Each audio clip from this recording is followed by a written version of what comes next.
I'm Terry McSweeney. The world is watching as President Trump continues to receive treatment. He's been at Walter Reed Medical Center in Bethesda, Maryland for the last 24 hours. And right outside that hospital, this is the scene. Supporters are out there showing their support for Mr. Trump, and just hours ago they heard directly from him.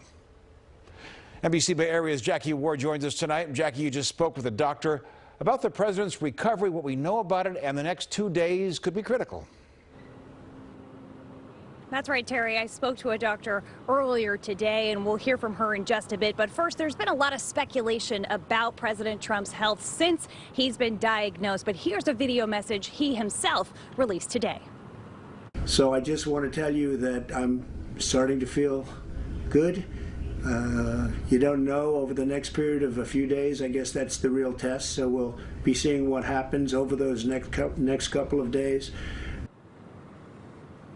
This is a new picture of President Trump walking out of the White House to Marine One yesterday. It was reported late Thursday night, early Friday morning on the East Coast that he and the First Lady tested positive for coronavirus. The White House has said these next couple of days are critical for the president's immediate and future health.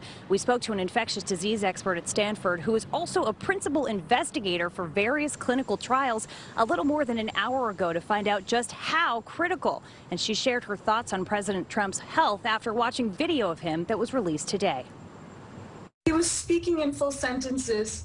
When I get worried is when people can't speak in full sentences and they're sort of gasping for breath. Minimal activity really makes them short of breath and they feel chest tightness. So, I was hopeful seeing the video of him, but of course I'm not examining him, so we'll have to see. Dr. Subramanian credited the hundreds of COVID patients who have participated in clinical trials for treatments that President Trump is now receiving at Walter Reed Medical Center. She said while they are still very costly, they might be less than the thousands of dollars worth of medical bills some long-term patients have to pay. She believes this early treatment with the medication he's receiving will serve him well. That's why overall, the doctor we spoke to said she's very hopeful for President Trump and his health status and hopeful recovery. But she says that other people who may contract this virus may not be as lucky.